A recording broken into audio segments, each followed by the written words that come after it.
my smartness and making the moves I made that were impossible to make, I don't fucking talk about them before I make them. One time there was one guy got caught because he was on a television show. He said, yeah, and he was explaining how they're going to rob the fucking bank. Hmm?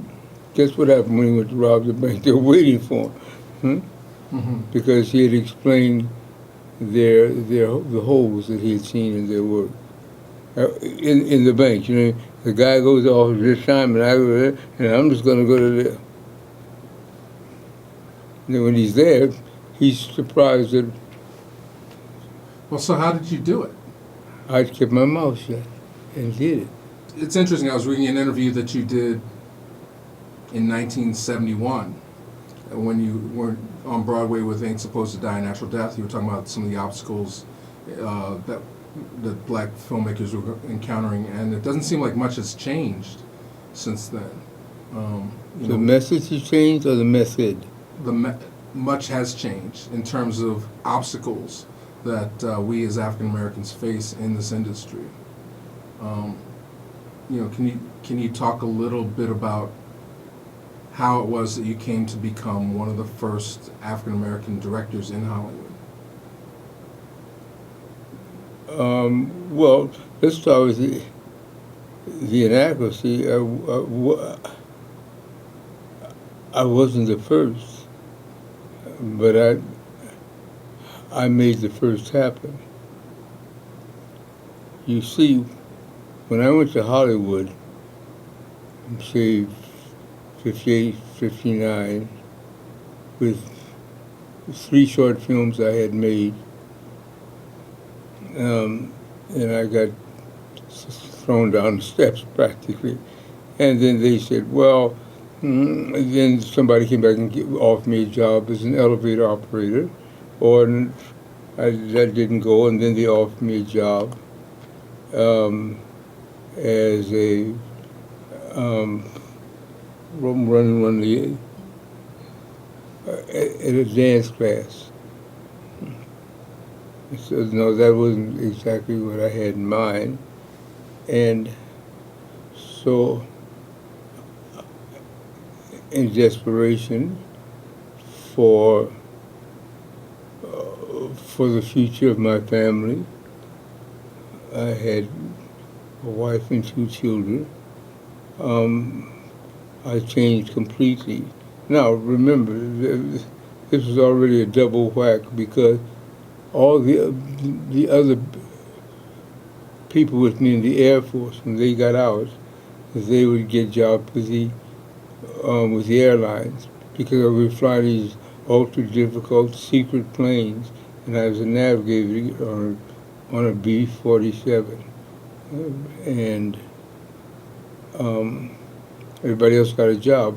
But on the other hand, I was the only minority, and I discovered at that time that they didn't take minorities in the cockpits, any of the cockpits. So I ended up driving something else. I ended up driving a cable car. Okay, and then, however, I still had this idea about cinema, and so I made these little short films. And I took them down to Hollywood, and they told me it was nice amateur work, but also that I really didn't have a knack for that type of thing. So I had no one else to ask. And so I went to my second move.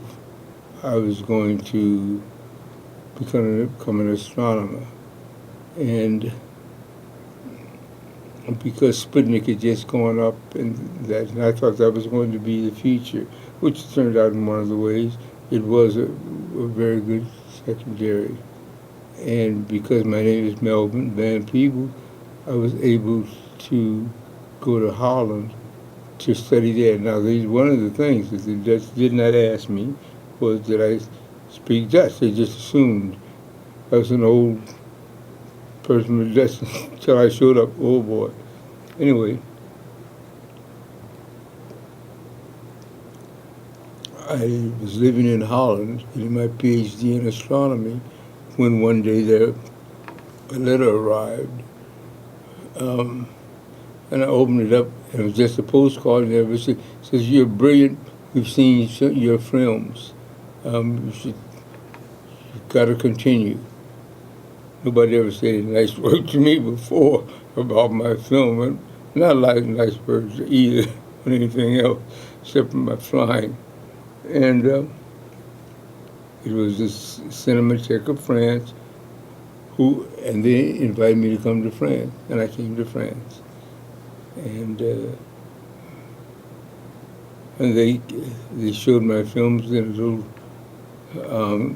place, and all the mucky mucks from the museum kissed me and told me I was a genius and left. And I stood there, no money, 3 cans of film, 2 wet cheeks, not a word of French. But I resolved to stay in France. Fine, okay, let's jump cut.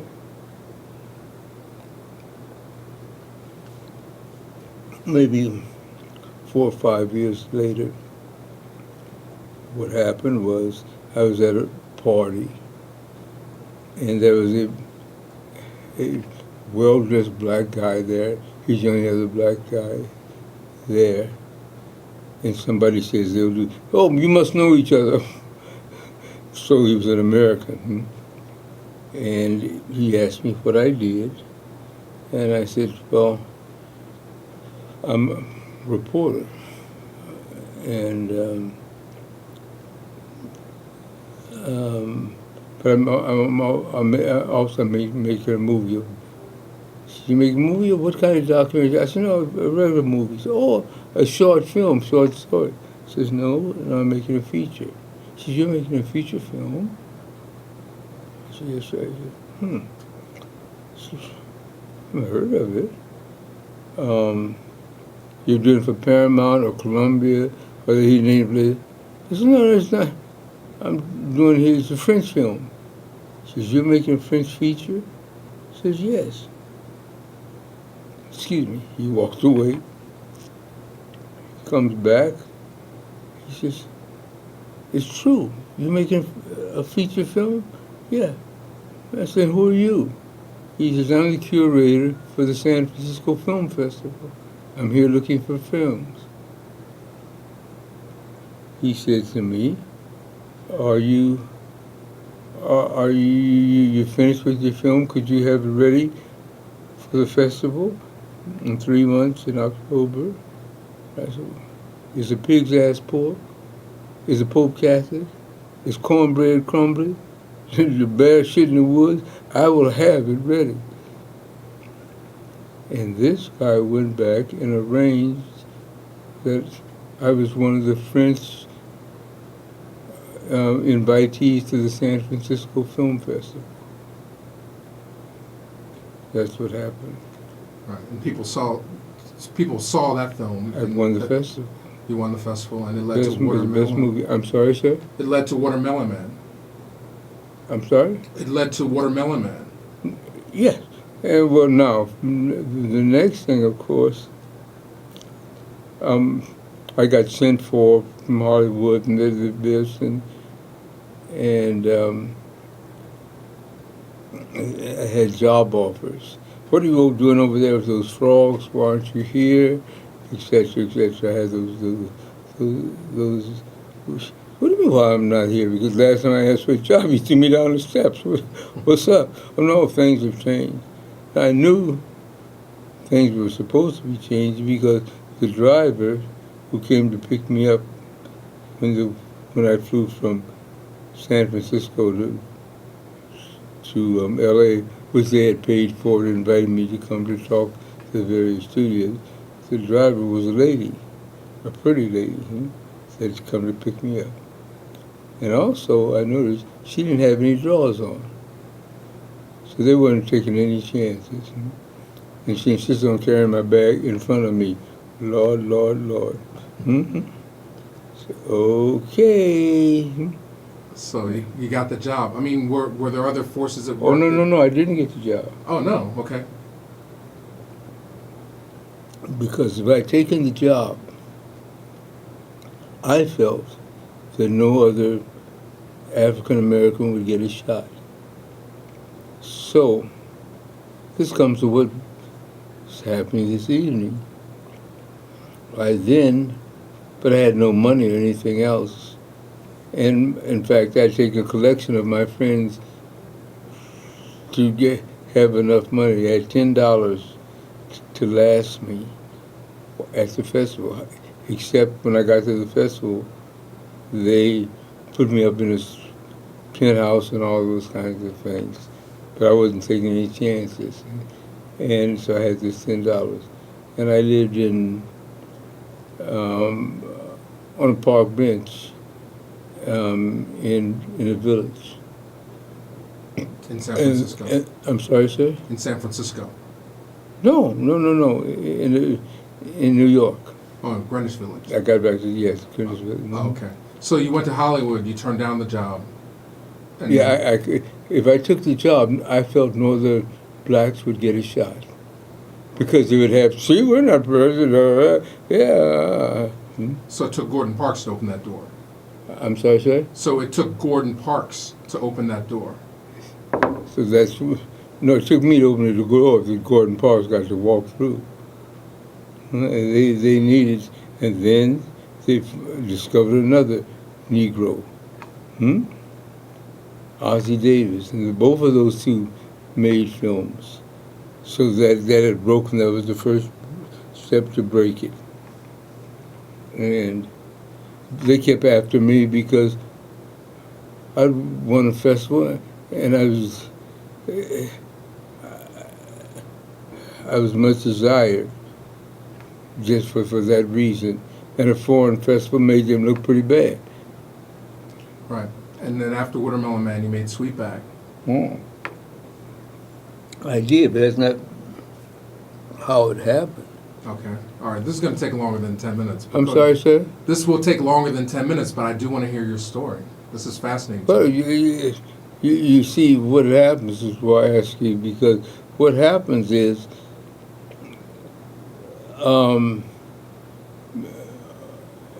you are obviously a very astute and hard-working person, but you don't know what went on. And they're shortening it. They left out all the parts. Okay. Left out all the parts. So Gordon Parks made a movie, and you talk about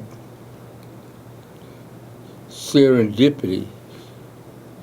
When Ozzie made a movie, he made a movie based on a famous writer. And a writer who I had taken his novel and turned it into a comic strip in the biggest French paper of which I worked. And Ali Kitty,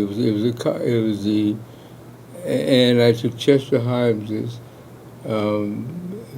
one of Chester Hymes's stories. He won, and that was the story they used for his second. However, the next thing that, as I calculated things, these people weren't really in Hollywood. They were not allowed to shoot in Hollywood per se. Everybody was off into some boondock somewhere to shoot their movie. And I thought the next step to make was to shoot in Hollywood. And I kept getting offers, and I said, I would take it if I could shoot it in Hollywood. That was my next step for it. That's why I shot Watermelon Man in Hollywood. But I had to shoot in Hollywood. I said, okay. And then in Hollywood, I had a length of time to shoot the film, etc., etc. How long, you know a bit about film, how long a time would you give somebody to shoot a feature film? Well, I know how long you had, but I mean, usually it takes 2 months to make a feature film, or 3 months. In How many Hollywood. days was that? 90? Yeah. I had 23. Because I was set up to lose, or to have more. Well, we had to help him out. I shot in 21.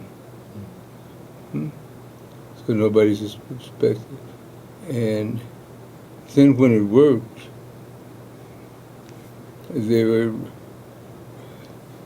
didn't know what to do. And in terms of advice, what advice do you have to offer to? Well, analyze who you are, what you actually can do, and go for it. It hasn't changed any from Frederick Douglass. A slave ain't supposed to die a natural death. Keep on fighting. Like that. Can you elaborate on that just a little bit so I have a little more to work with? I like that idea. Fight. Okay. And fight doesn't always mean just with your fist. It means be smart.